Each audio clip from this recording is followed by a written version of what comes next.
Sir నేనైతే ఏం delete చేయలేదు ఇప్పటి వరకు. నా డేటా మొత్తం అలాగే ఉంది. ఓకే. నా దగ్గర ఎవరికి కాల్ చేశాను, ఏంటి, ఎంతసేపు మాట్లాడాను అనేది కూడా ఉంది సార్. ఓకే. సో నేను సార్ వాళ్ళు ఏం చెప్పారంటే, నేను ఒరే నువ్వు వెళ్ళి బయటికి వెళ్ళావు, వాడు బయటికి వెళ్ళినాడు కదా, తర్వాత ఎన్ని వెహికల్స్ వచ్చాయి వాటి నెంబర్ నోట్ చేయండి అన్నాడు. మేమేమైందంటే నేను సీసీలో ఓపెన్ చేసి ఎన్ని వెహికల్ పోయినాయి, దాని పేరు, అదే నెంబర్ ప్లేటు, అదే వెహికల్ ఏది అనేది నోట్ చేసాం సార్. టైము అదంతా నోట్ చేసి సార్కి ఇచ్చాము, ఎస్ఐ సార్కి. ఓకే. ఆ టోల్ ప్లాజా దాటి లోపలికి ఎన్ని వెహికల్స్ వెళ్ళాయి, ఎన్ని బయటకు వచ్చాయనే డీటెయిల్స్ ఇచ్చారు అనేది. అదే మేము నైట్ సర్చ్ ఆపరేషన్ అయిపోయిన తర్వాత సీసీలు మొదలు పెట్టాము, అది చూసి మొత్తం నోట్ చేసాము ఎన్ని వెహికల్స్ పోయింది, ఎన్ని వచ్చాయి. సో అవి నియర్లీ చాలా ఉన్నాయి సార్, 72 అలా ఏమో ఉన్నాయి సార్. ఓకే. అలా ఉంటే చూసాము, సార్కి లిస్ట్ ఇచ్చేసాను. లిస్ట్ ఇచ్చేసరికి అది ఎంత అయిపోయేసరికి ప్రాసెస్ 5:45, 5:15 సార్. అంటే అప్పటికే కొంచెం తెల్లవారిపోయింది. తెల్లవారుదాన్ని నేను వీళ్ళు కానిస్టేబుల్ సార్ ఇంకా అప్పటికే పడుకుంటే నేను లేపాను. సార్ రండి సార్ వెళ్ళిపోదాం, లైటింగ్ కనిపిస్తుంది అంటే సరే పదా అనేసి ఇంకా లేసాము. ఎస్ఐ సార్ కూడా అక్కడే జీప్ లోనే పడుకున్నాం సార్. ఆయన కూడా లేపేసి ఇంకా మళ్ళీ సర్చ్ పోయినాం సార్. సర్చ్ ఆపరేషన్కి వెళ్తే సార్ ఏం చేశాడంటే 2 టీమ్స్ డివైడ్ చేశాడు. నేను, ఎస్ఐ సార్, ఇంకో కానిస్టేబుల్ ఒక సైడ్ వెళ్ళాం సార్. మా పెదనాన్న కొడుకు, వేరే అన్న, అదే నాతో పాటు వచ్చిన అన్న, ఇంకొక కానిస్టేబుల్ గారు ఒక సైడ్కి వెళ్ళారు. తర్వాత వీళ్ళు మా అన్నోళ్ళు కానిస్టేబుల్ ఒక సైడ్కి వెళ్తే వాళ్ళకు వేరే టెంపుల్ ఏదైతే ఉందో ఆ టెంపుల్ బ్యాక్ సైడ్ శివం కనపడింది. ఓకే. శివం కనపడతానే అక్కడ కానిస్టేబుల్ గారు ఎస్ఐ ఫోన్ చేశారు. ఎస్ఐ గారు ఫోన్ చేస్తానే ఏదో బాడీ కనిపించింది అంటారా అంటానే మేము ఆయనతో పాటు ఎస్ఐ సార్ తో పాటు వెళ్ళాం సార్. వెళ్ళిన తర్వాత అక్కడ బాడీ కనపడింది సార్. అది సార్ జరిగింది. ఓకే. అక్కడికి వెళ్ళేటప్పటికి ఎలా ఉంది సార్? అక్కడికి వెళ్ళేసరికి చెప్పులు గట్టు పైన ఉన్నాయి సార్.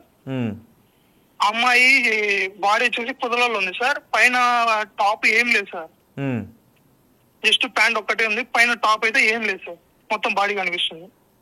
సో మేము చూసాము, ఇంకా వెంటనే సరే ఇక్కడ ఎవరు ఉండదు, మీరు మొత్తం దూరంగా నాకు బాడీ టచ్ చేయకుండా అంత దూరం పోండి అన్నారు. సో దూరం వెళ్ళాము. తర్వాత డిఎస్పీ సార్ వాళ్ళు వచ్చారు, ఫారెన్సిక్ వాళ్ళు అంతా డాగ్స్ పై చెక్ చేస్తున్నారు. చెక్ చేసుకునేసి బాడీని తీసుకొచ్చి పోస్ట్ మార్టం తెచ్చేసి. మాకు తెలిసిన సమాచారం ప్రకారం మీకు మీ చెల్లితో చాలా అటాచ్మెంట్ ఉంది, మీ చెల్లంటే మీకు చాలా ఇష్టం అని తెలిసింది. అదే సమయంలో ఇంకొన్ని అనుమానాలు ఏమొచ్చాయంటే, మీరు మీ చెల్లి గురించి వెతికే సమయంలో మీరు వద్దు అంటున్న అబ్బాయితో వెళ్ళింది అని కోపం వచ్చి అమ్మాయిని కొట్టడంతో చనిపోయింది, దీంతో అక్కడ వదిలేసి వచ్చారు అనే వార్త వచ్చింది. దాన్ని మేము నమ్మలేకపోయాం దాన్ని, అందుకే మీకు కాల్ చేసి అడుగుతున్నాను. నాకు నిజంగా ఆ మాటలు ఏంటంటే, నాకు ఎలా ఉందంటే, ఏందిరా నేను నా చెల్లెల్ని ఎత్తుకొని పోయేసి నేనే ఆ దాంట్లో ఇరుక్కున్నా అని నాకు బాధ వేస్తుంది సార్. మా ఇంట్లో వాళ్ళు మేమైతే ఏంద్రా మాకు కర్మ, మేము అమ్మాయిని పోగొట్టుకునేసి మేము బాధపడుతుంటే తిరిగి అదే కేసు మా మీదకి చుట్టుకుంటుంది అనేసి మేము బాధపడుతున్నాం సార్. నిజంగా మీరు అంటే కొన్ని అనుమానాలు అటు ఇటు వస్తుంటాయి. మీరు చెప్తున్నాను సార్, గవర్నమెంట్ కి ఏదైనా, నా పోలీస్ వారికి నా మీద ఏదైనా అనుమానం ఉందంటే నేను ఫుల్ గా వాళ్ళకి కోఆపరేట్ చేయడానికి నేను రెడీగా ఉన్నాను సార్. ఓకే. అదే మీపై వచ్చిన అనుమానాలని జనాలకి అవన్నీ నిజం చెప్పాలనే ఉద్దేశంతోనే నేరుగా మీకు కాల్ చేసాం. మీరు కూడా అందుబాటులోకి వచ్చి వాస్తవాలు చెప్పారు. కొందరు ఏం చెప్తున్నారంటే పరువు దావా కింద పరువు హత్య కేసు అనేసి అంటున్నారు సార్. పరువు హత్య కేసు అయితే నా ఓన్ సిస్టర్ సార్, నా own sister love marriage sir చేసుకుంది. ఇంట్లో నుంచి మిడ్ నైట్ వెళ్ళిపోయి లవ్ మ్యారేజ్ చేసుకుంది సార్. అలా చేసుకుంటే నా చెల్లెల్ని కూడా నేను చేసుకోవాలి కదండి సార్. మరి ఎవరు చేసి ఉంటారంటారు సురేంద్ర గారు? ఎవరు ఇంత దుర్మార్గానికి పాల్పడి ఉండుంటారంటారు? అది ఎవరు చేస్తున్నారనేసి వాళ్ళు పోలీసు వాళ్ళ ద్వారానే మనకు తెలియాలి సార్. ఆ ఇన్వెస్టిగేషన్ లో ఏం తెలితే అదే సార్. ఓకే. మీకు అంత ఇష్టమైన అమ్మాయిని, ఆ చెల్లిని అలా చూసినప్పుడు ఏంటి, నిన్నటి నుంచి వెతుకుతూ ఉన్నారు కానీ ఆమె అలా చనిపోయిందని తెలిసిన తర్వాత ఏమనిపించింది మీకు? లోకేషే చంపేశాడు అని అనిపించిందా? ఆ క్షణంలో మీకు ఏమనిపించింది? నేను బాడీ చూసిన తర్వాత యాక్చువల్లీ ఏంటంటే మేము నైట్ చూసిన కెమెరాలో ఎన్నో అవుట్ ఉంది సార్. అంటే అతను వెళ్ళేటప్పుడు ఇద్దరు వెళ్ళారు, బయటకు వచ్చేటప్పుడు ఒకడే వెళ్ళాడు సార్. సో ఆ కెమెరా చూసాము నైట్. తర్వాత తెల్లవారిన తర్వాత బాడీ దొరికింది సార్. బాడీ దొరికిన తర్వాత నేను ఆ పొజిషన్ లో చూసేసి ఖచ్చితంగా ఇది వాడి పని అయి ఉంటుంది అనేసి మేము ధృవీకరించుకున్నాం సార్ మేమే. అంటే ఎందుకు ధృవీకరించుకున్నారు? అతను వెళ్ళిపోయాడుగా మరి 10:30 అంటే వాడికి రిక్రియేట్ చేయడానికి కడపకి వెళ్ళని చెప్తున్నాడు కదా. అంటే బైక్ పైన వెనక్కి వెళ్ళిపోయి మళ్ళీ ఏదో వెహికల్లో వచ్చి ఉంటాడేమో అని మీ అనుమానమా? ఏది సార్? బైక్ పైన వెనక్కి వెళ్ళిపోయి మళ్ళీ ఏదో రూట్లో వేరే వెహికల్లో బైక్ పై కాకుండా వచ్చి ఉంటాడేమో అని మీ అనుమానమా? అలా ఏం లేదు సార్, వాడు బైక్ కాబట్టి వాడు అంత ఫాస్ట్ గా వెళ్ళిపోయినాడు సార్. అంటే వెళ్ళిపోయిన మనిషి మళ్ళీ వెనక్కి వచ్చి ఉంటాడేమో అని మీరు అనుకున్నారా? వాడు వెనక్కి వచ్చినట్టయితే అక్కడ సీసీ కెమెరాలో ఉండాలి కదా సార్.